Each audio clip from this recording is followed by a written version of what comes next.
Welcome to BSSI বেলুড়ের competitive YouTube চ্যানেলে তোমাদের সকলকে স্বাগত। তোমরা জানো যে পিএসসি ক্লার্কশিপকে উদ্দেশ্য করে আমাদের একটা ভিডিওর পুরো একটা সিরিজ চলছে। তো সেই সিরিজের ক্ষেত্রে প্রিভিয়াস ইয়ার সলভটাকে আমরা খুবই ইম্পর্টেন্স দিচ্ছি। আমি যখন তোমরা যদি আমার প্রিভিয়াস ভিডিও দেখে থাকো তো সেখানে আমি বলেছিলাম যে পিএসসি ক্লার্কশিপ তোমাকে যদি ক্র্যাক করতে হয় তাহলে সবথেকে বড় যেটা অস্ত্র তোমাদের কাছে সেটা হচ্ছে প্রিভিয়াস ইয়ারকে অ্যানালিসিস করা এবং প্রিভিয়াস ইয়ার সলভ করা। তো আমরা আজকে পিএসসি ক্লার্কশিপের প্রিভিয়াস ইয়ার নিয়ে একটা চলে এসেছি 2009 সালের সেট 1।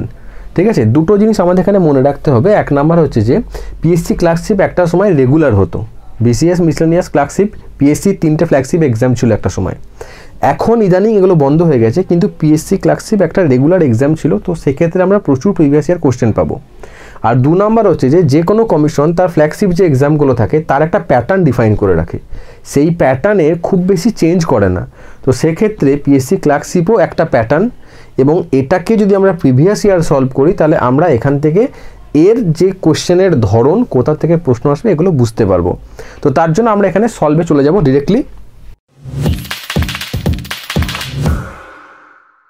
তাহলে দেখো, আমরা যে বলেছিলাম যে 2009-এর কোশ্চেন শিফট আমরা আলোচনা করবো, তার প্রথম অঙ্ক আমরা এখানে নিয়ে এসেছি। দেখো কি লেখা রয়েছে, A:B তার রেশিও হচ্ছে 3:4 আর B:C তার রেশিও হচ্ছে 6:5। তাহলে দেখো বের করতে হবে A:C। এটা হচ্ছে পিওর রেশিওর অঙ্ক। এবারে দেখো এখান থেকে যে অঙ্কটা দিয়েছে এর আর একটা সাব টাইপ হতে পারে। সেটা কি হতে পারে, আর একটা তোমাকে বার করতে দিতে পারে। সেটা হচ্ছে যে A:B:C, A:B:C তোমাকে বার করে দিতে পারে। তাহলে আমরা আগে বের করবো যেটা পরীক্ষায় চেয়েছে সেটা।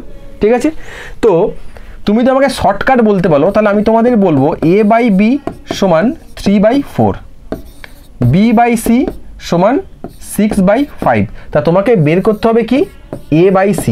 এবার কেন বাই লিখলাম, ইজ-টু কথাটার মানেই হলো বাই, মানে A:B এই কথাটার মানেই হলো A/B, B:C এই কথাটার মানেই হলো B/C। বোঝা গেছে?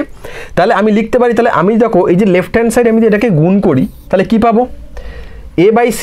তাহলে আমি এখানে কি পাবো A/B গণিত B/C। আমি কি করছি, এই দিকটাকে গুণ করছি, কি করছি সিম্পল গুণ করছি। তাহলে দেখো B কেটে গেল, পরে কি রইলো A/C। আমাকে এটাই তো বের করতে বলেছে। তাহলে এটা সমান কি হবে, এই বাঁ দিকটাকে আমি যদি গুণ করি ডান দিকটাকেও গুণ করতে হবে।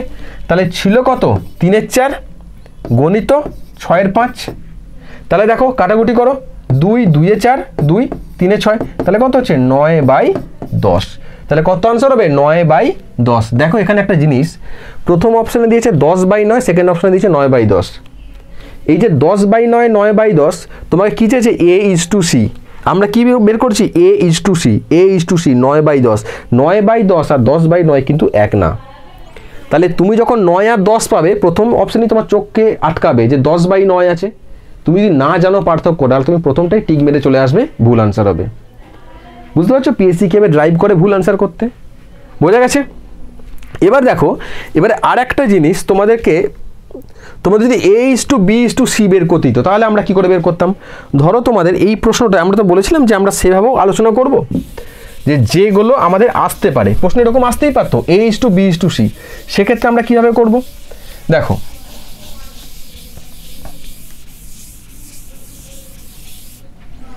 যদি এরকম দেয় তো A:B সমান কত 3:4, B:C সমান কত 6:5। এখানে দুটো মেথড আছে, যে আমরা যখন একটা মেথড দেখিয়ে দিচ্ছি এখানে,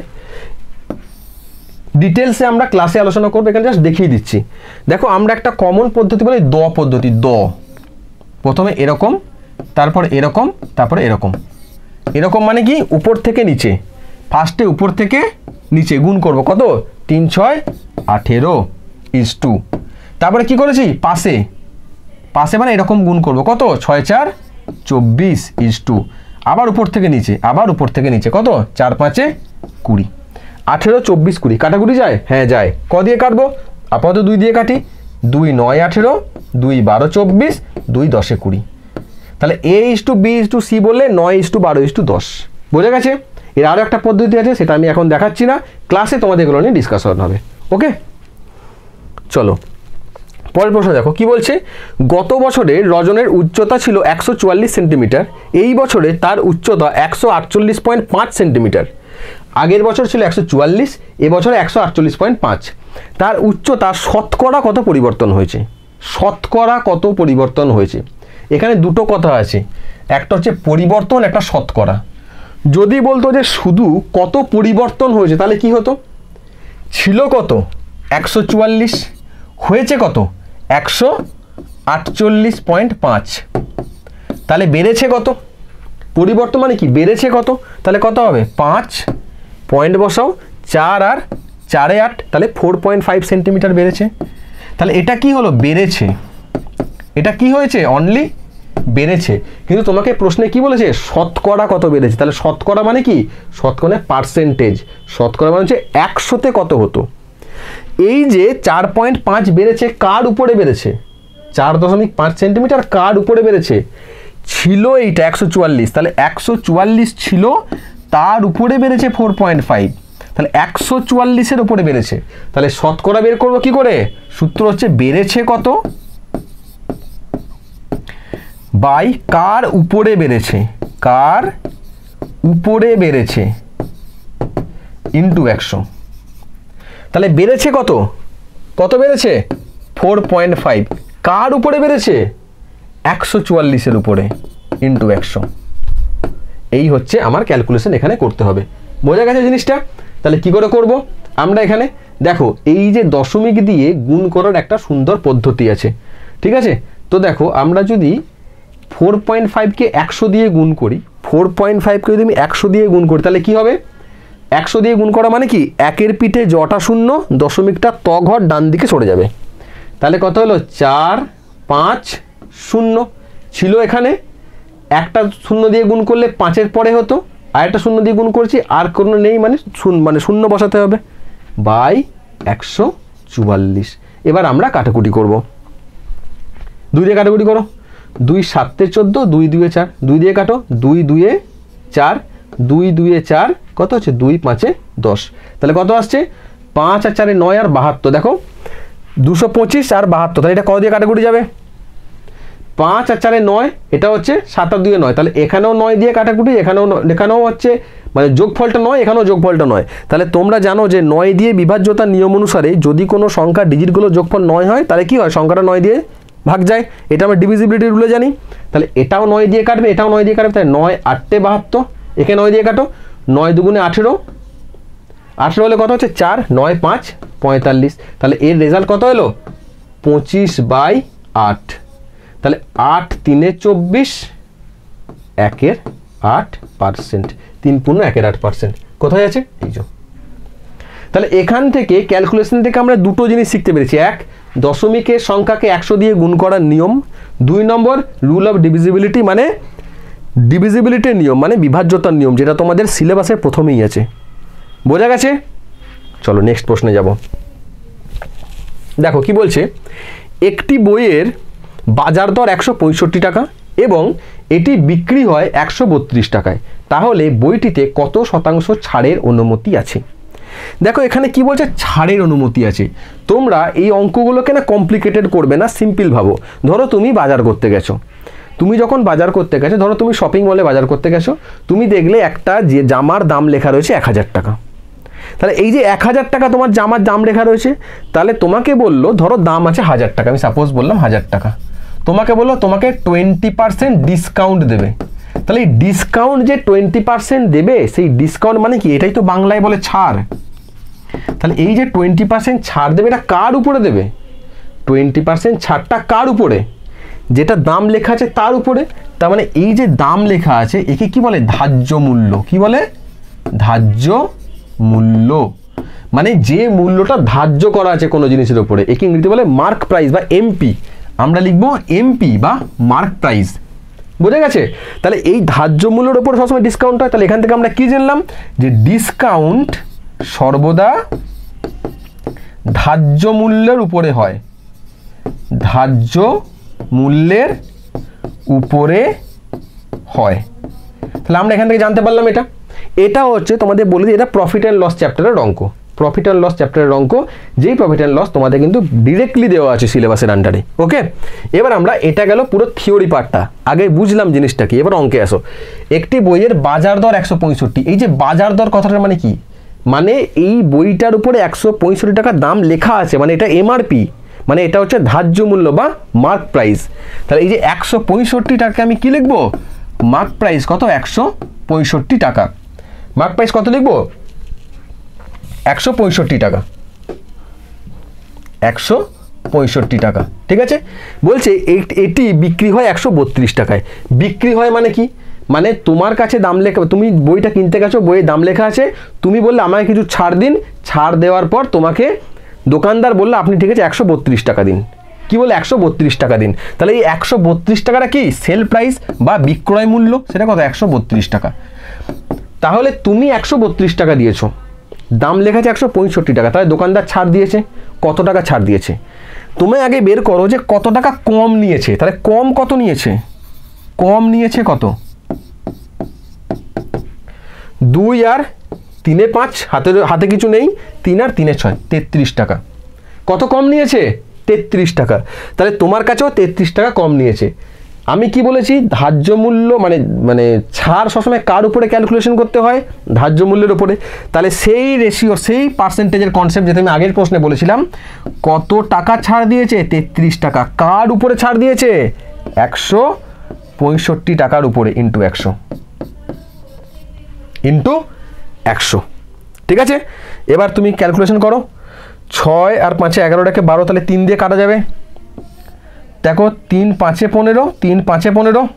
ঠিক আছে, 3 দিয়ে কাটো, 3 11 33, 11 5 11 55, 5 20, তার মানে কত আসছে, 20%, 20%। ঠিক আছে, দেখো তোমরা যখন ক্লাস করবে আমাদেরকে, তখন আমরা তোমাদের এমন একটা পদ্ধতি শেখাবো যেখানে এই যে 33/165 ইন্টু 100, এখান থেকে ডিরেক্টলি তোমরা আসতে পারবে 20%-এ। কী করে আসতে পারবে, রেশিওর কনসেপ্ট আছে, এখানে আমরা রেশিওর কনসেপ্ট লাগাবো। বোঝা গেছে? তো সেটা আমি এখন এই ক্লাসে বলছি না, সেটা তোমাদের যখন ক্লাস হবে তখন আমি তোমাদের বলবো। কিন্তু এটাকে আমরা এত বড় ক্যালকুলেশনকে আমরা স্কিপ করতে পারি। বোঝা যাচ্ছে অঙ্কটা? বোঝা গেছে? সিম্পল তোমার mark price, sell price, cost price কি, এগুলো সমস্ত ডিটেলসে তোমাদের পরের ক্লাসে আমরা আলোচনা করব। পরের প্রশ্ন দেখো, বলছে এইটার মধ্য সমানুপাতিক কত। এই যে মধ্য সমানুপাতিক জিনিসটা তোমাকে জানতে হবে, হোয়াট ইজ মধ্য সমানুপাতিক। ঠিক আছে, মধ্য সমানুপাতিক মানে একটা থিওরি তোমাদের দিচ্ছি, দেখো লিখে দাও। ধরো তোমাকে বললো যে এ বি এর মধ্য সমানুপাতিক কত হবে। মধ্য সমানুপাতিক মানে কি, এ বাই এক্স সমান এক্স বাই বি। এখানে এক্স হলো মধ্য সমানুপাতিক, মধ্য সমানুপাতি। ঠিক আছে, এক্স হচ্ছে মধ্য সমানুপাতিক। এটা কাটা দাও। মানে কি, এ আর বি এর মাঝে বসবে, এ আর বি এর মাঝে বসবে, এ আর বি এর মাঝে বসবে। মধ্য মানে কি, মাঝে। তাহলে মাঝে বসবে মানে তাদের মধ্যে সম্পর্ক কত হবে, A by X, X by B, A by X, X by B. তাহলে এর যদি মধ্য সমানুপাতিক আমি ধরে নিচ্ছি এক্স, তাহলে কত হবে, 1/4 বাই এক্স সমান এক্স বাই 1/36। তা তোমাদের এই অঙ্কটা দিয়েছে দুটো কারণে, একটা মধ্য সমানুপাতিক জানো কি না, আর একটা হচ্ছে এই যে ডিভিশন, এই যে তোমার ফ্র্যাকশনের ব্যাপার তুমি জানো কি না। তাহলে এই যে 1/4 1/4 বাই এক্স, শুধু এক্স মানে কি, এক্স বাই 1, শুধু এক্স মানে কি, এক্স বাই 1। বোঝা গেছে? আবার দেখো এখানে এক্স আছে, তাহলে এই এক্স এ মানে কি 1/x। সরি আমি ভুল বললাম, এটা কাটা হবে, আমি এটা এক্স, শুধু এক্স। ঠিক আছে, তাহলে এক্স বাই 1 মানে এই একে এক্স মানে কি, এক্স বাই 1। ওকে, এবার দেখো তাহলে তুমি যখন ভাগকে গুণ করবে, তখন তুমি কি করবে, এই তো 1/4 রইলই, এটা ভাগ যখন গুণ হয়ে যায় কি হয়ে যায়, উল্টে যায়। উল্টে কত হবে, এক্স হয়ে যাবে, 1/x হয়ে যাবে। এটা কত হয়ে যাবে, 1/x। বুঝতে পারছো আমার কথাটা? এটা ইন্টু 1/x, মানে এটা ছিল কত, x/1, উল্টে গেল 1/x সমান কত হবে, x তো উপরে ছিলই, এটা উল্টে যাবে, 1/36 উল্টে কত হবে, শুধুমাত্র 36, মানে 36/1 ছিল 1/36 হয়ে যাবে কত, 36/1। ওকে, এবার দেখো তাহলে কি পড়ে রইল তোমার এদিকে, এদিকে পড়ে রইল এটা মানে কত হলো 1/4x সমান কত পাচ্ছ তুমি 36x পাচ্ছ। তাহলে তুমি এখানে কি করবে ক্যালকুলেশন করার জন্য এই এক্সটাকে তুমি যদি এদিকে নিয়ে যাও, মানে এটা যদি সাইড যখন চেঞ্জ হয়, সাইড চেঞ্জ হলে সিম্বল চেঞ্জ হয়ে যায়, তবে তুমি যখন এক্সটাকে ভাগের ওদিকে নিয়ে যাবে তখন কত হবে 1/4 গণিত 36 সমান কত যাবে এক্স স্কোয়ার হয়ে যাবে। বুঝে যাচ্ছে? তাহলে এক্স এর মান কত হবে, এক্স এর স্কোয়ার হয়ে যাবে, তাহলে এক্স এর মান কত হবে √1/4 গণিত 36। তাহলে কত হবে এটা 4 মানে কত, 4 মানে কত 2 বেরিয়ে আসবে, 4 মানে 2 বেরিয়ে আসবে এখান থেকে, আর 36 মানে 6 বেরিয়ে আসবে। এই জিনিসগুলো নিশ্চয়ই তোমরা জানো, আর যদি না জানো তাহলে তো ক্লাসে জানাতে হবে। 4 মানে কত 1/2 বেরিয়ে আসবে, আর 36 মানে কত 1/6 বেরিয়ে আসবে। তাহলে কত হলো 1/6 দুগুণে 12, 1-এর 12 আনসার। একটু তেরচা হয়ে গেল জায়গার জন্য, ঠিক আছে? বোঝা যাচ্ছে তো জিনিসটা? ঠিক আছে, চলো নেক্সট প্রশ্ন দেখো। তোমাদের একটা কথা বলে রাখি, এখানে আমাদের এখান থেকে ক্লার্কশিপের জন্য একটা ক্লাস শুরু হচ্ছে, মানে একটা ব্যাচ শুরু হচ্ছে, যেখানে প্রথম 100 জনের জন্য প্রাইস রাখা হচ্ছে 5,000 টাকা, 4,999। নর্মাল প্রাইস হচ্ছে আমাদের 1,000 টাকা, পুরো কোর্স ফি, ঠিক আছে? 18 তারিখ থেকে আমাদের ক্লাসটা শুরু হচ্ছে। তোমরা প্রথম 100 জনের জন্য যেহেতু একটা প্রাইস রাখা আছে, দেখো এই যে নাম্বার দেওয়া আছে, এই নাম্বারে তোমরা কল করে অ্যাডমিশন নিতে পারো। যে প্রাইসটা রাখা আছে এটা স্ট্রিক্টলি 100 জনের জন্য, তারপর থেকে কিন্তু প্রাইসটা বেড়ে যাবে। কাজেই ফার্স্ট কাম ফার্স্ট সার্ভ ব্যাপারটা থাকবে। যত তাড়াতাড়ি পারো এনরোল করো, আর এনরোল করলে তোমরা যে দেখতেই পাচ্ছ আমাদের যে ফ্রি ক্লাসগুলো চলছে, এই ক্লাসে তোমরা দেখতে পাচ্ছ তোমাদের কতটা লাভবান হতে পারবে কি পারবে না সেটা তোমরা দেখেই বুঝতে পারবে। যদি মনে হয় যে আমাদের ক্লাস করে তোমাদের ভালো হবে, পরীক্ষা ক্র্যাক করতে পারবে, তাহলে অবশ্যই তোমরা আমাদের কিন্তু পেড ব্যাচে জয়েন করো, কারণ পেড ব্যাচে এই জিনিসগুলোই আরও ইলাবোরেটলি আরও ভালোভাবে তোমাদের দেখানো হবে। এক একটা অঙ্কের একাধিক পদ্ধতি দেখানো হবে, অঙ্কগুলোর পদ্ধতি তোমাদের কাছে ডিসকাস করা হবে যে কেন এটা এভাবে হচ্ছে, কেন এভাবে হচ্ছে না।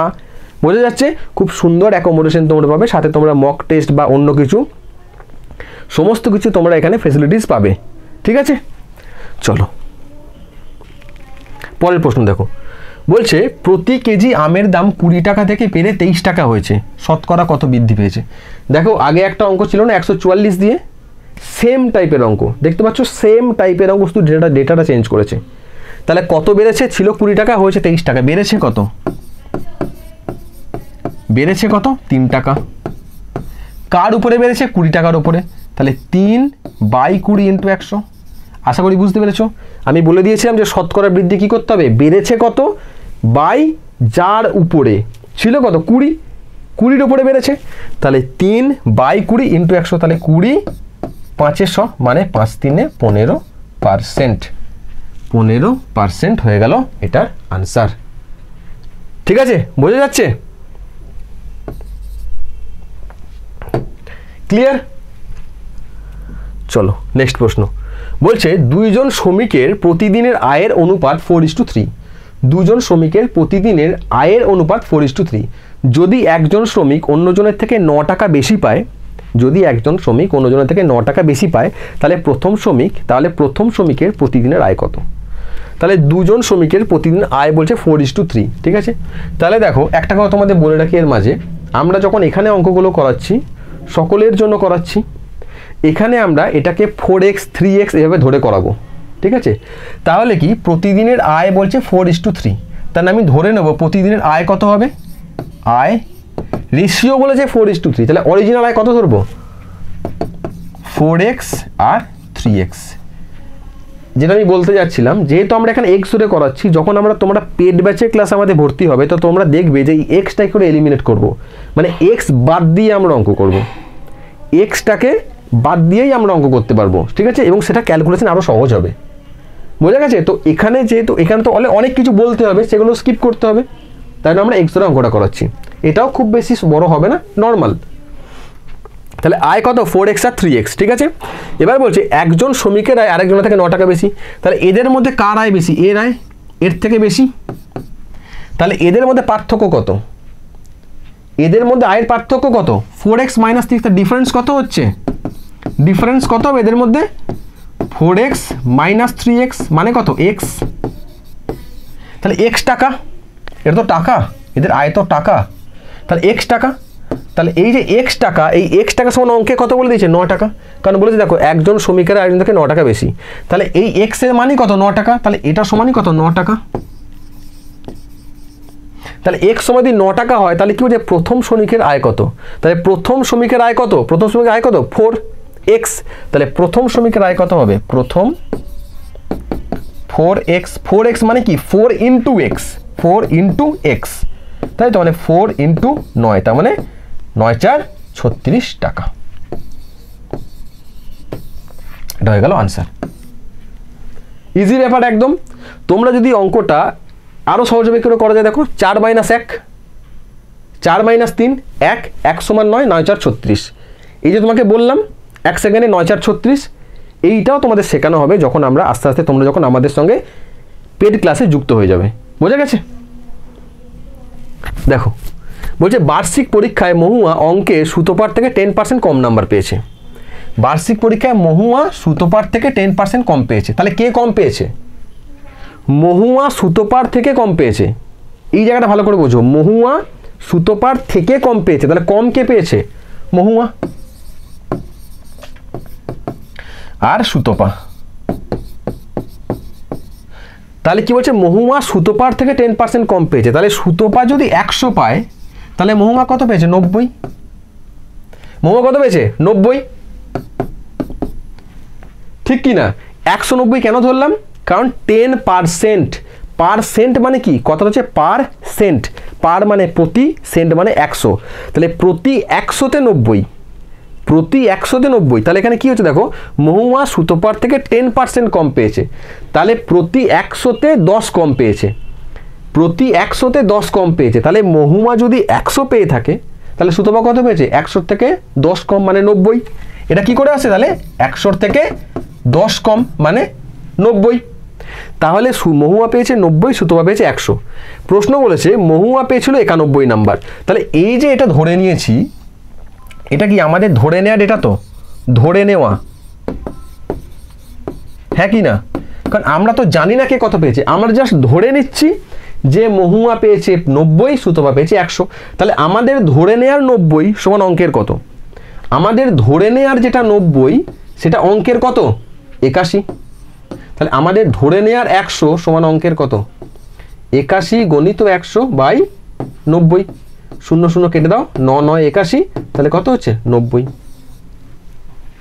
তাহলে সুতোপার নাম্বার কত ছিল, সুতোপার নাম্বার ছিল 90, সুতোপার নাম্বার ছিল 90, আর মহুয়ার নাম্বার ছিল তাহলে কত, মহুয়ার নাম্বার কত হবে তাহলে 81, তাহলে সুতোপার নাম্বার যদি 90 হয় তাহলে মহুয়া কত হবে, মহুয়ার নাম্বার কত হবে, এই যে 90 তার 90%, তাই না, তাহলে 90 গণিত 90 বাই 100 মানে 81, তাহলে মহুয়ার নাম্বার হচ্ছে 81, সুতোপার নাম্বার হচ্ছে 90, বোঝা গেছে পুরোটা?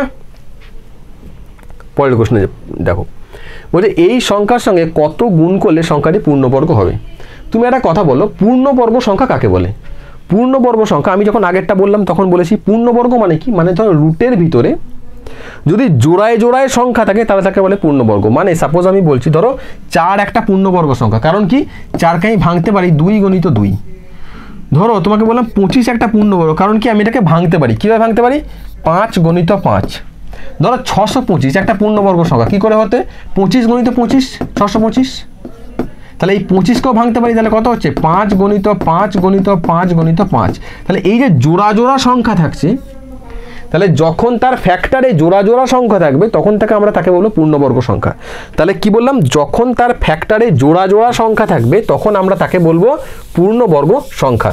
এবার তোমাকে একটা র্যান্ডম সংখ্যা এখানে তুলে দিয়েছে, দিয়ে বলেছে যে এর সঙ্গে কত গুণ করলে এর পূর্ণবর্গ হবে, তাহলে আমি কি বলেছি কথাটা, ফ্যাক্টরে থাকতে হবে কি জোড়ায় জোড়ায় সংখ্যা, তাহলে আমাকে দেখতে হবে যে এর ফ্যাক্টর কত ফার্স্টে, ঠিক আছে 1083, তাহলে এর ফ্যাক্টর করতে হবে, তাহলে ফ্যাক্টর মানে কি উৎপাদকে বিশ্লেষণ করতে হবে, তাহলে ফার্স্ট দাও কি দিয়ে কাটবো 8 আর 1 9 আর 3 12, তাহলে 3 দিয়ে কাটা যাবে, কাটো 3 3 9 1 18 3 6 18 3 1 3 361, ঠিক আছে, এবার কত দিয়ে কাটবো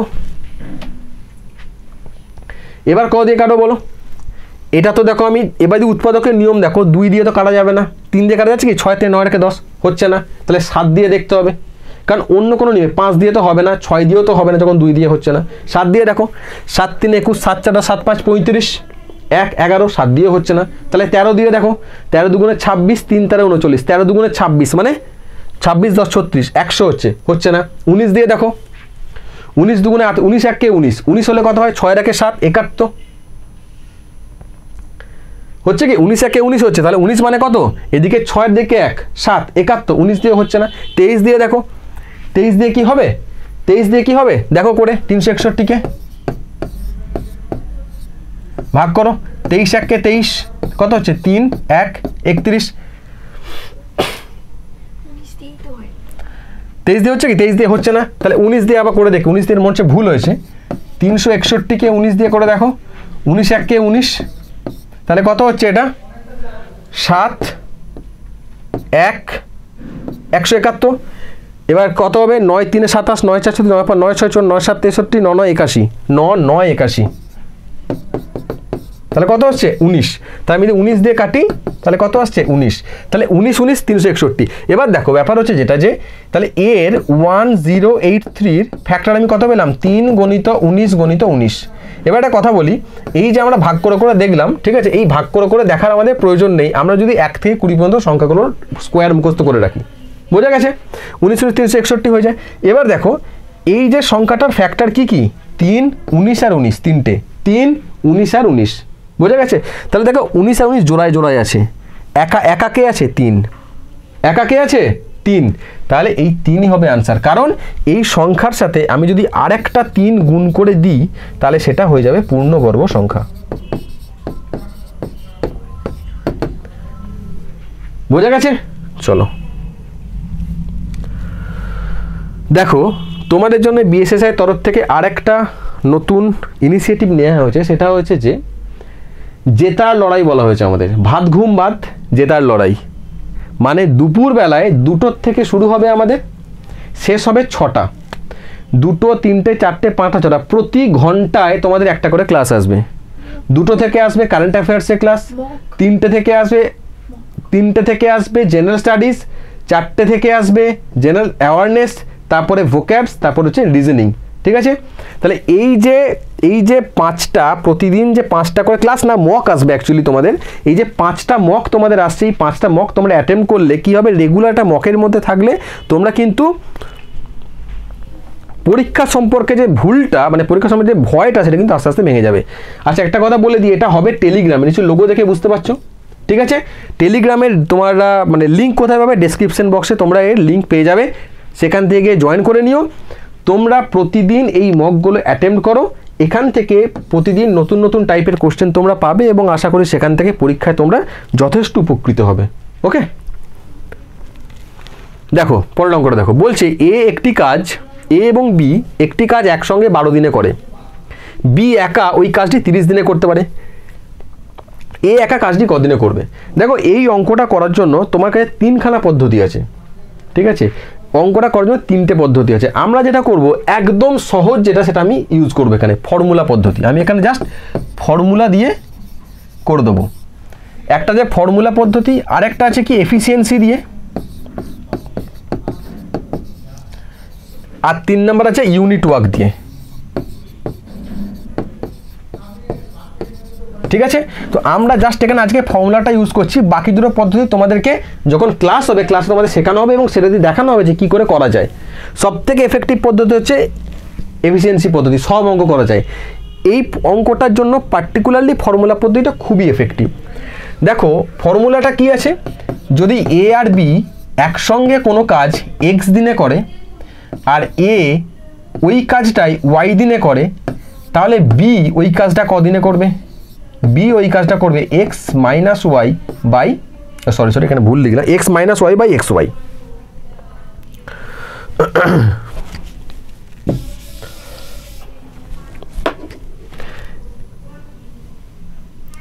x minus y by x y এতদিনে করবে, বোঝা গেছে। তাহলে এটা হচ্ছে ফর্মুলা, লিখে নেবে এ প্লাস বি যদি একটা কাজ এক্স দিনে করে, এ যদি ওই কাজটা ওয়াই দিনে করে তাহলে বি একা ওই কাজটা x minus y by x y দিনে করবে। এবার দেখো এ বি একটা কাজ করছে 12 দিনে, বি একা করছে 30 দিনে, তাহলে এ বি কত করছে 12 দিনে, আর কি করছে বি করছে 30 দিনে। তাহলে আমার ফর্মুলা অনুসারে কি হচ্ছে, এক মিনিট একটু কাট করে এইখানটা নাই, ফর্মুলাটা ভুল লিখে ফেললাম, x y by x minus y গুলো।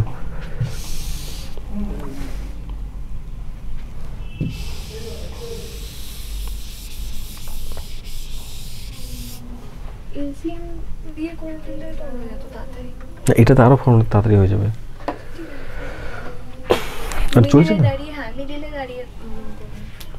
দেখো তাহলে এটা যদি এক্স এ বি যদি একসাথে এক্স দিনে করে আর এ যদি ওয়াই দিনে করে তাহলে বি একা কদিনে করবে, x into y by x minus y দিনে। ঠিক আছে, তাহলে অঙ্কটা যখন আমরা এখানে করব তাহলে দেখো আমরা অঙ্কের ডেটাটা যদি বসাই এখানে তাহলে কত সহজে আমরা অঙ্কটা করতে পারবো।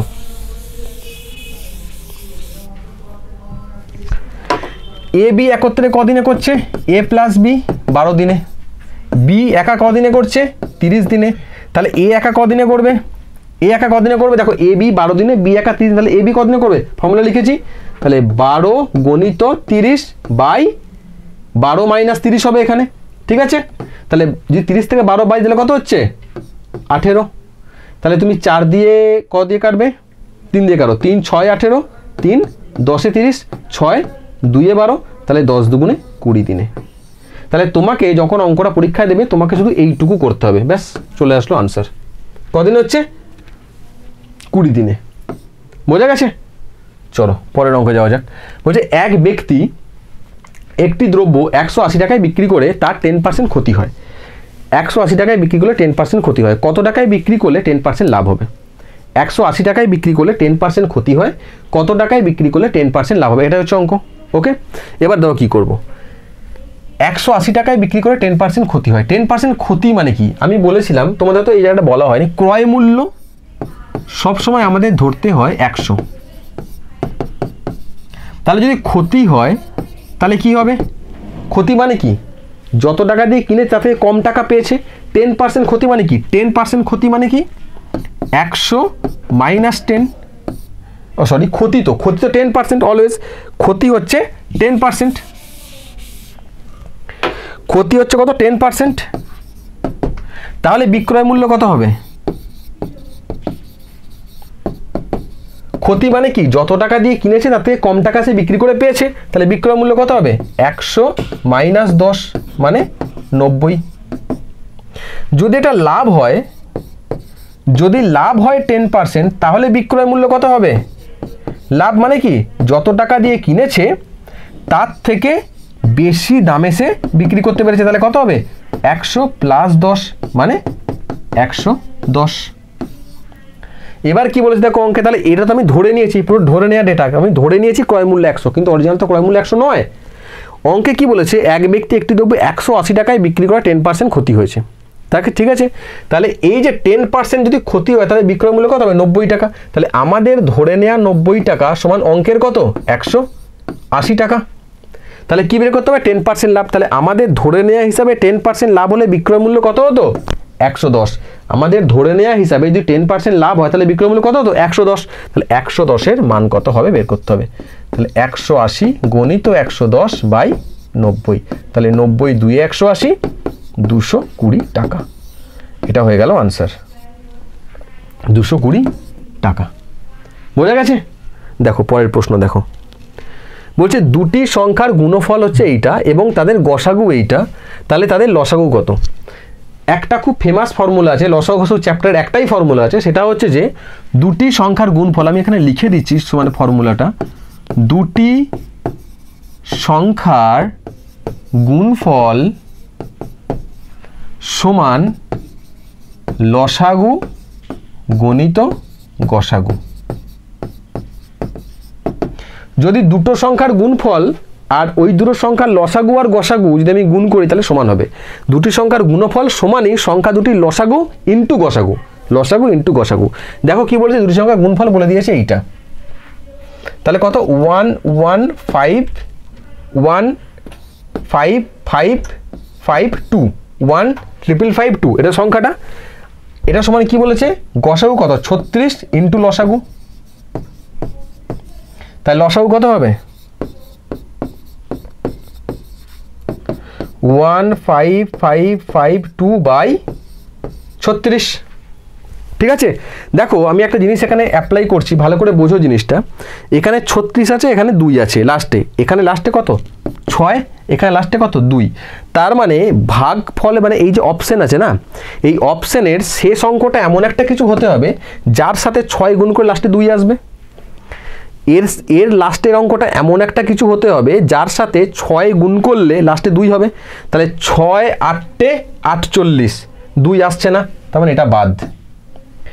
6 9 এই যে 6 এই যে 9 কত 54, 5 10 4 বাদ, আসতে হবে 2, 6 2 12, 6 2 12 মানে লাস্টে 2 আসছে, তার মানে এটা হতেও পারে। 6 4 24, 6 কে 4 দিয়ে গুণ করলে কত হয় 24, 24 মানে 2 10 4, লাস্টে 4 আছে, হতে হবে কত 2, তার মানে এটাও বাদ। তাহলে হয়ে গেল কোনটা, এটা উত্তর। তাহলে এই যে ক্যালকুলেশনটা ছাড়াই আমরা উত্তরটা বের করে নিতে পারলাম, বোঝা গেছে? তো আমরা প্রশ্ন তোমাদের হতে পারে যে আমরা এই পদ্ধতিতে গেলাম কেন ক্যালকুলেশন করলাম না, কারণ এখানে দেখো যে 4টে অপশন আছে, 4টে অপশন দেখো ইউনিট ডিজিটটা আলাদা আলাদা, 4টে অপশানে ইউনিট ডিজিট আলাদা আলাদা, যেহেতু 4টে অপশানে 4টে আলাদা ইউনিট ডিজিট আছে তাই জন্য আমি এটা করার চেষ্টা করলাম, দেখলাম করতে গেলাম, দেখলাম হয়ে গেল। তাহলে এই ভাগটা ছাড়াই আমরা অপশন দিয়ে অঙ্কটা মাত করতে পারলাম, বোঝা গেছে? পরেরটায় দেখো, বলছে একটি শিবিরে 30 জন শিশুর 18 দিনের খাদ্য মজুদ ছিল, 30 জন শিশুর 18 দিনের খাদ্য মজুদ ছিল, শিবিরে 6 জন শিশু যোগদান করলে সেই খাবার কদিন চলবে? দেখো 30 জন শিশুর 18 দিনের খাদ্য মজুদ ছিল, যদি 30 জন শিশু প্রত্যেকে 1 প্যাকেট করে খাদ্য খায় তাহলে 18 দিন ধরে 30 জন শিশু কত খাদ্য খাবে? ধরো একজন শিশু একদিনে 1 প্যাকেট খাচ্ছে, তাহলে 30 জন শিশু কজন খাবে 30 প্যাকেট, 30 জন শিশু 30 প্যাকেট 18 দিন ধরে খাবে ইন্টু 18, তাহলে এই যেটা পেলাম এটা কি টোটাল খাবার, বোঝা গেছে নিশ্চয়ই? যদি একজন শিশু 1 প্যাকেট খাবার খায় তাহলে 30 জন শিশু 30 প্যাকেট খাবার খাবে, একদিনে খাচ্ছে, তাহলে 30 জন শিশু 18 দিনের খাবার আছে, তাহলে 30 প্যাকেট ইন্টু 18, তাহলে টোটাল যেটা হলো এটা টোটাল খাবার মজুদ আছে। তাহলে এই খাবারটা চালাতে হবে কজনের মধ্যে? শিবিরে 6 জন শিশু যোগ দিল, তাহলে যোগ দেওয়ার পর এখন কত হলো শিশু, এখন শিশু কত হবে, কত হলো, ছিল হচ্ছে 30 জন, হয়ে গেল 6 যোগ হলো মানে কত হলো 36 জন। তাহলে এই যে 36 জন শিশু কিন্তু এই খাবারটাই খাবে, 36 জন শিশুকে এই খাবারটা কতদিন চলবে, তাহলে টোটাল খাবার, তাহলে দিন সংখ্যা কি হবে, টোটাল খাবার বাই কত জন, তাই তো? তা টোটাল খাবার কত বলে দিয়েছে 30 গুণিত 18, আর কতজন কতজন খাচ্ছে কতজন খাচ্ছে 36 জন, তাহলে 18 2 এ 36 2 15 30 মানে 15 দিনে। তাহলে এই যে 36 জন ছেলে পিলে 36 জন বাচ্চা ওইটা 15 দিনেই খেয়ে শেষ করে ফেলবে, বোঝা গেছে? আশা করি পুরো জিনিসটা। দেখো পরের প্রশ্ন দেখো, বলছে একটি 360 মিটার লম্বা ট্রেন একটি ইলেকট্রিক পোলকে 18 সেকেন্ডে অতিক্রম করে, 360 মিটার লম্বা ট্রেন ইলেকট্রিক পোলকে 18 সেকেন্ডে অতিক্রম করে, ট্রেনের গতিবেগ কত? দুটো জিনিস এখানে লক্ষ্য করার, সেখানে হচ্ছে এটা দেওয়া আছে মিটার, এটা দেওয়া আছে সেকেন্ড, উত্তরে প্রত্যেকটা কিলোমিটার প্রতি ঘন্টা, তাহলে আমাকে কনভার্সন করতে হবে। তার আগেও আমাকে জানতে হবে যে গতিবেগ মানে কি। এই গতিবেগ কথাটার মানে কি? গতিবেগ মানে হচ্ছে যে একক সময়ে যত দূর যায়, যত দূর যেতে পারে, তাই তো? তাহলে ধরো ট্রেনের গতিবেগ, ট্রেনের স্পিড কত বলেছে, এই যে আমি এটাকেই ধরলাম 65 কিলোমিটার প্রতি ঘন্টা, 65 কিলোমিটার প্রতি ঘন্টা মানে কি, মানে 1 ঘন্টায় ট্রেনটা যাচ্ছে 65 কিলোমিটার। যদি ট্রেনের গতিবেগ হয় 7 মিটার পার সেকেন্ড, এই কথাটা মানে কি 1 সেকেন্ডে যাচ্ছে 7 মিটার, 1 সেকেন্ডে যায় 7 মিটার, সেরকমই এখানে 1 ঘন্টায় যায় 65 কিলোমিটার। বোঝা গেছে? তাহলে দেখো এবারে অঙ্কটার দিকে তুমি এসো, কি লিখেছে। লিখেছে কি, যে ট্রেনের গতিবেগ বের করতে হবে। গতিবেগ বের করার মানে আমি কি বুঝলাম, যে 1 সেকেন্ডে বা 1 ঘন্টায় কত যায় সেটা আমাকে বের করতে হবে। অঙ্কে বলেছে 18 সেকেন্ডে যায় 360 মিটার। তাহলে এই যে 360 মিটার যাচ্ছে, তাহলে 18 সেকেন্ডে যাচ্ছে কত, 360 মিটার। তাহলে 1 সেকেন্ডে কত যাবে, 1 সেকেন্ডে যত যাবে সেটাই তার গতিবেগ। 1 সেকেন্ডে যত যাবে সেটাই তার গতিবেগ। তার গতিবেগ কত হবে, 360/18, মানে 18 দুগুণে 36, মানে 20 মিটার। তাহলে তুমি যদি বলো গতিবেগ, তাহলে গতিবেগ কত হবে, 20 metre per second. 20 metre per second, মানে 1 সেকেন্ডে 20 মিটার যেতে পারে। এইবারে ব্যাপার হচ্ছে তোমাকে 20 তো উত্তরে নেই, এবং মিটার পার সেকেন্ড উত্তরে নেই, আছে কি কিলোমিটার প্রতি ঘন্টা। তাহলে এই যে মিটার পার সেকেন্ড থেকে কিলোমিটার প্রতি ঘন্টায় কি করে যাব, মিটার পার সেকেন্ড থেকে তোমাকে যদি কিলোমিটার প্রতি ঘন্টায় যেতে হয়, তাহলে তোমায় কি করতে হবে, এখান থেকে এখানে যেতে গেলে গুণ করতে হবে। কত দিয়ে, 18 × 5 দিয়ে। কত দিয়ে, 18 × 5। এই কনভার্সনটা ভেরি ভেরি ইম্পর্টেন্ট। কিলোমিটার প্রতি ঘন্টা থেকে মিটার, মানে কিলোমিটার প্রতি ঘন্টা থেকে মিটার পার সেকেন্ড, এবং এটা ঠিক আছে। তাহলে কত আনসার আসছে, 20 গণিত 18 × 5। তাহলে 5 4 20, 4 18 72 কিলোমিটার প্রতি ঘন্টা। এবার তোমার মনে হতে পারে যে কিলোমিটার প্রতি ঘন্টা থেকে মিটার পার সেকেন্ড গেলাম, 18 × 5 দিয়ে গুণ করলাম। ঠিক আছে, দেখো এই জায়গাটা আমি তোমাদের একটু বলে দিই, এই জায়গাটা তোমাদের একটু বলে দিই আমি। এই জায়গাটা যেটা আমি বলে দিচ্ছি হয়তো তোমাদের খুবই হেল্পফুল হবে জিনিসটা। সেটা হচ্ছে দুটো জিনিস আমরা এখানে জানি, কিলোমিটার প্রতি ঘন্টা আর কি মিটার পার সেকেন্ড। ঠিক আছে, তাহলে কোনটা বড়, তুমি যখন এইখান থেকে এখানে যাবে, মিটার পার সেকেন্ড তো ছোট একক, মিটার পার সেকেন্ড তো ছোট একক, তাহলে তুমি যখন ছোট এককে যাবে কত দিয়ে গুণ করবে, 5 × 18 দিয়ে, কারণ উপরে 5টা ছোট।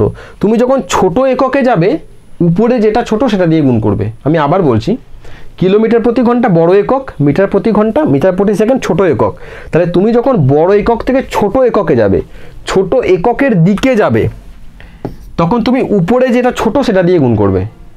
আর তুমি যখন বড় এককের দিকে আসবে, তুমি যখন বড় এককের দিকে আসবে, তখন উপরে যেটা বড় সেটা দিয়ে গুণ করবে। উপরে যেটা বড় সেটা দিয়ে গুণ করবে।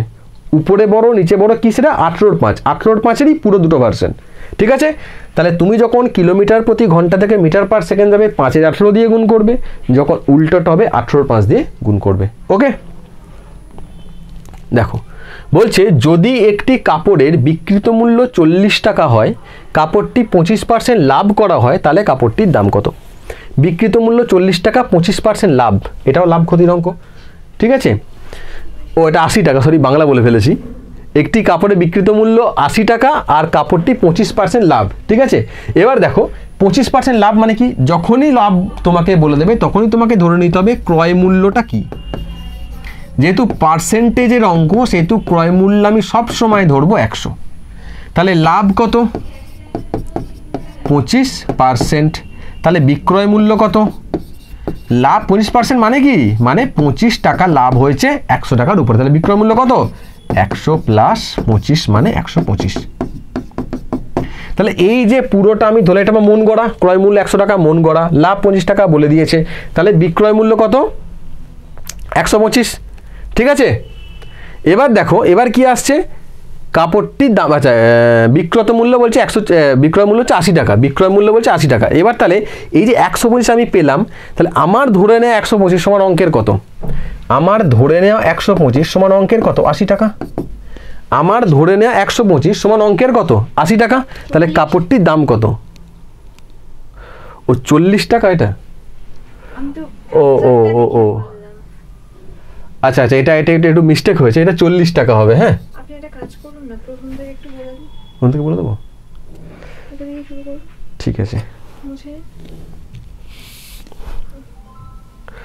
আমি না বুঝতে পারছি না, মানে আপনি আমাকে বললেন না, অ্যাকচুয়ালি কি বলুন তো, আমি অ্যানসারটা দেখিনি, অ্যানসারটা দেখলে তাহলে হয়ে যেত। হ্যাঁ, অ্যানসার দেখার পরে মনে হচ্ছে যে হ্যাঁ,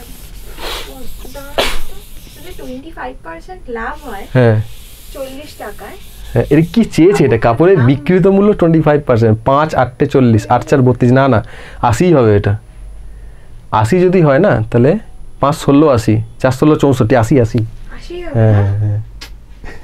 ওরে। 50 হতো তো তাহলে। হ্যাঁ? 40 হতো। না না, এই যে 25% তো। হ্যাঁ, 25% লাভ হলে হ্যাঁ। তাহলে কাপড়ের দাম মানে সেলিং প্রাইসটা তো 50 হতো। না, দূর বাবা, একটু গন্ডগোল হয়ে যায় এটা। আমি বলছি আপনাকে, সেটা হচ্ছে 25% তো। হ্যাঁ, 1 এর 4। 25, হ্যাঁ 1 এর 4, 5 এর 4, 25% লাভ তো। ও 25% লাভ। হ্যাঁ 5 এর 4, তাহলে 5 সমান যদি 80 হয় তাহলে 5 16 80, 4 16 64, 64 চেয়েছে মানে। আমি ভাবলাম ওটাকে কস্ট প্রাইস হিসেবে ধরে নিই। আমি বলে দিচ্ছি আরেকবার। এটা হলো ঠিক আছে, কোনো ব্যাপার না। দেখো বলছে একটি কাপড়ের বিক্রি, বুঝছো, একটি কাপড়ের বিক্রিত মূল্য বলছে 80 টাকা, কাপড়টি 25% লাভ হয়েছে। তাহলে দেখো যখন লাভ ক্ষতির অঙ্ক আমাদের কাছে আসবে, আমাদের ফার্স্ট যেটা করণীয় সেটা কি? সেটা হচ্ছে আমাদের ক্রয় মূল্য ধরে নিতে হবে। ঠিক আছে, তো ক্রয় মূল্য ধরতে হবে, কত ধরতে হবে? ক্রয় মূল্য ধরবো কত? ক্রয় মূল্য ধরবো হচ্ছে 100 টাকা। কেন 100 টাকা ধরবো? কারণ পার্সেন্টেজের অঙ্ক। পার্সেন্ট মানে কি? প্রতি 100, মানে 100তে ক্যালকুলেশন হবে, তাহলে 100 ধরে নেবো যাতে ক্যালকুলেশনে সুবিধা হয়। ঠিক আছে, লাভ কত বলেছে? 25%। তাহলে বিক্রয় মূল্য কত হবে? বিক্রয় মূল্য কত আসবে? 125। তাহলে 125 হলো বিক্রয় মূল্য। তাহলে এই যেটুকু আমার ধরা বাঁধা হলো, এটা তো আমি নিজে নিজে ধরেছি। ক্রয় মূল্য 100, অরিজিনাল নয়, আমার ধরে নেওয়া ডেটা। লাভ বলে দিয়েছে, সেই হিসাবে বিক্রয় মূল্য বের করলাম, তার মানে এটা আমি ধরে নিয়েছি। তাহলে আমার ধরে নেওয়া 125 টাকা, আমার ধরে নেওয়ার 125 টাকা সমান অঙ্কের কত? আমার ধরে নেওয়া বিক্রয় মূল্য 125 টাকা, আর অঙ্কে কত বলে দিয়েছে? 80 টাকা। তাহলে আমার ধরে নেওয়া 125 সমান অঙ্কের কত? 80 টাকা। প্রশ্ন কি? ক্রয় মূল্য কত, দাম কত? দাম মানে ক্রয় মূল্য। তাহলে আমার ধরে হিসাবে দাম কত? 100 টাকা ছিল, তাহলে 100-র মান কত হবে? কত হবে? 80 গণিত 100 বাই 125। কাটো 5 দিয়ে, 25 দিয়ে কাটো, 5 25 125, 4 25 100, 5 16, তাহলে 4 16 64 টাকা। বোঝা গেছে? 4 16 64 টাকা। তোমাদের আর একটা ম্যাজিক আমি তোমাদের দেখাচ্ছি, এটা বোঝা গেছে সবার কাছে? দেখো একটা ম্যাজিক তোমাদের দেখাচ্ছি, যে ম্যাজিকটা তোমরা দেখে বুঝতে পারবে যে শর্টকাট কাকে বলে। এই তোমাদের যেটা দেখাচ্ছি আমি এখন, ঠিক আছে, একটা অঙ্কের ক্ষেত্রে আমি দেখাচ্ছি, এটা বোঝাতে গেলে অনেক সময় লেগে যাবে। শুধু তোমরা দেখো যে শর্টকাট কাকে হবে, কী করে আমরা অঙ্কটা করতে পারো। তুমি যদি পরীক্ষার হলে তুমি এই জিনিসগুলো জানো, তাহলে তুমি দেখতে পাবে যে কত সহজে তুমি একটা অঙ্কটাকে করতে পারবে। দেখো কি বলেছে? 25%, তাই তো? 25% মানে আমরা কি জানি? 1 এর 4। তো আমি দেখিয়ে দিচ্ছি জিনিসটা, মানে কি? 1 এর 4 মানে 4 যদি দাম হয়, মানে যদি কস্ট প্রাইস হয়, তাহলে 1 হচ্ছে প্রফিট। তাহলে এসপি কত হবে? বিক্রয় মূল্য কত হবে? 4 + 1 মানে 5। এইটুকু করতে তোমাদের মাথা খারাপ হবে না, খাতা পেন লাগবে না, মুখোমুখি করতে পারবে। তাহলে আমাদের অঙ্কের হিসাবে 5 সমান হচ্ছে 80, 4 সমান কত? 4 মানে কি? সিপি, কস্ট প্রাইস আমি বলেছি। 4 সমান কত হবে? 80 গণিত 4/5 মানে 64। তাহলে এই হচ্ছে সেই শর্টকাট যেটা তোমরা চাও, এই হচ্ছে সেই শর্টকাট যেটা তোমাদের চাও। কিন্তু এইটাকে আনতে গেলে তোমাদের একটুখানি অনেক কথা এর আগে বলতে হবে, জিনিসটা বুঝতে হবে। তাহলে তুমি বলো পরীক্ষার খাতায়, তুমি যখন পরীক্ষায় খাতায় অঙ্কটা করবে, এই অঙ্কটা, তখন তুমি কিভাবে করবে? ডিরেক্ট 5 সমান 80, 4 সমান কত? 64। এইটুকু হচ্ছে তোমার পরীক্ষার খাতা, তোমার রেজাল্ট হবে। কেন হবে? কারণ এই বাকিটা তুমি ক্যালকুলেশন মুখে করে নিতে পারবে। 4 5 ক্যালকুলেশনটা, 1 2 3 4 ক্যালকুলেশন তো বড় কিছু নয়। ক্লিয়ার? তাহলে এই হচ্ছে আমাদের অ্যাপ্রোচ, যেটা আমরা এখানে তোমাদের পেড ক্লাসে শেখাবো। বোঝা গেছে? চলো পরের প্রশ্নে যাব। পরের প্রশ্ন দেখো, এইখানে তোমাদের একটা কথা আমি বলে রাখি, পিএসসির একটা ভয়ঙ্কর ট্রেন্ড আছে, সেটা হচ্ছে যে প্রশ্নর ভুল দেওয়া। যেমন দেখো 1 ঘন্টা 1 মিনিট 48 সেকেন্ড সমান %। তুমি যদি এই অঙ্কটা নিয়ে তুমি যদি 1 মিনিট সময় ব্যয় করো, তাহলে কিন্তু তুমি প্রচণ্ড বোকামো করছো। পিএসসিও চায় যে তুমি 1 মিনিট সময় ব্যয় করো এটার জন্য, তাই জন্য এই কোশ্চেনটা তোমাকে দিয়েছে। তোমাকে কোশ্চেনটা দেখেই চিনতে হবে যে এই কোশ্চেনটা ভুলে কোনো মানেই দাঁড়ায় না, এটা কোনো মানেই দাঁড়ায় না। পার্সেন্টেজ, কার রেসপেক্টে পার্সেন্টেজ বের করতে হবে আমি তো জানি না। কাজে এই কোশ্চেনটা একটা রং আনসার, রং কোশ্চেন। এই কোশ্চেন তোমাকে পিএসসি দেবে, দেয় মাঝে মাঝে, এবারও দেবে আশা করি। এটা থেকে বেঁচে থাকবে, মানে বাঁচকে রায় না বলে না, যে বেঁচে যাবে না, এখান থেকে যেন কোশ্চেনে যেন উলঝে যেও না, ঠিক আছে? এই কোশ্চেন আসলে কিন্তু স্কিপ করে যাবে। দেখো এটা দেখো, 72.5 থেকে কত কমালে 18.75 হবে? ভালো করে দেখো, ওটা ছিল কোশ্চেন ভুল। এখানে দেখো 72.5 থেকে কত কমালে, তাহলে 72.5 থেকে কত কমালে এক্স কমালাম, উত্তর হবে 18.75। তাহলে তোমায় কি করতে হবে, এক্স এর মান কত করতে হবে, 72.5 মাইনাস 18.75। বোঝা গেছে? বিয়োগ করো 72.5 আর 18.75 শূন্য, তাহলে 5 আর 5 10, লাস্টে কত আসছে এককের ঘরে 5, একটা তো আছে, এটা মানে তো 5 শূন্য, এটা মানে তো 5 শূন্য আছে কি একটাতেও, বাকিটা করি। তা 7 আর 1 8, 8 আর কয় 15, 8 আর 7 15, হাতে রইল 1, 8 আর 1 9, 9 আর কয় 12, 10 11 12 3 12, হাতে রইল 1 2, 2 আর কয় 7, 5 7, তাহলে উত্তর হওয়া কত ছিল 53.75। দেখো অপশনে নেই। তাহলে এই যে তুমি ক্যালকুলেশনটা করলে তুমি দেখলে অপশনে নেই, তুমি আবার ক্যালকুলেশন করবে দেখবে অপশনে নেই, তুমি অঙ্কটা আবার একবার পড়বে দিয়ে ক্যালকুলেশন করতে যাবে দেখবে অপশনে নেই। এটা দিয়ে কি করে, তোমার টাইম কিল করে। কাজেই নিজের প্রতি কনফিডেন্স রাখবে যে যদি এটাই হবে আনসার, এর একটাও আনসার নয়। এটাও একটা পিএসসি ট্রিক্স, এটাও তোমাদের এটা প্রিভিয়াস ইয়ারের কোশ্চেনেই এসেছিল, তোমাদের এটাও করে দেখিয়ে দিলাম যে কীভাবে এই জায়গা থেকে তোমাকে বেঁচে থাকতে হবে। বোঝা গেছে? দেখো তোমাদের একটা কথা বলে রাখি, আমাদের ইউটিউব যে চ্যানেল, যেখানে তোমরা আজকের ক্লাসটা দেখছো এখন তোমরা, ঠিক আছে, সেই ইউটিউব চ্যানেলে আমাদের সম্পূর্ণ বিনামূল্যে ফ্রিতে তোমাদের ম্যাথ, রিজনিং আর জিকে, এই তিনটের ওপরে, শুধু ম্যাথ, রিজনিং, জিকে কেন বলবো, তোমাদের কম্পিটিটিভে যা যা লাগবে কম্পিটিটিভ পরীক্ষা ক্র্যাক করার জন্য তার ফ্রি ক্লাস অ্যাভেলেবেল তোমরা পাবে, এবং সেটা কন্টিনিউয়াসলি কনসিস্টেন্টলি আসবে। ঠিক আছে? তো এই ক্লাসগুলো যদি পেতে চাও তাহলে তোমরা বাড়ি বসে শুধু খাতা পেন নিয়ে, কানে হেডফোন নিয়ে তোমরা কিন্তু আমাদের ইউটিউব চ্যানেলকে সাবস্ক্রাইব করে তোমরা কিন্তু চাকরি পেতে পারো। বোঝা গেছে আমার কথাটা? তাহলে এই ইউটিউব চ্যানেলকে তোমরা সাবস্ক্রাইব করো, তোমাদের বন্ধুদের সঙ্গে শেয়ার করো, আমাদের ক্লাস কেমন লাগছে যদি কিছু তোমাদের জানানোর থাকে, যদি কিছু তোমাদের সাজেশন থাকে যে এইটা করান, সেটা করান, এইটা বুঝতে পারলাম না, ঠিক আছে, এই ধরনের ক্লাস আনতে হবে, সেটা তোমরা অবশ্যই কমেন্টসে লেখো। আমাদের টিম সবসময় আছে তোমাদের কমেন্টসের আনসার করার জন্য, এবং তোমাদের যদি কোনো সাজেশন থাকে সেটা আমরা অবশ্যই ভালো করে বিচার বিবেচনা করব। ঠিক আছে? থ্যাংক ইউ পুরো ভিডিও শোনার জন্য। চলো বাই।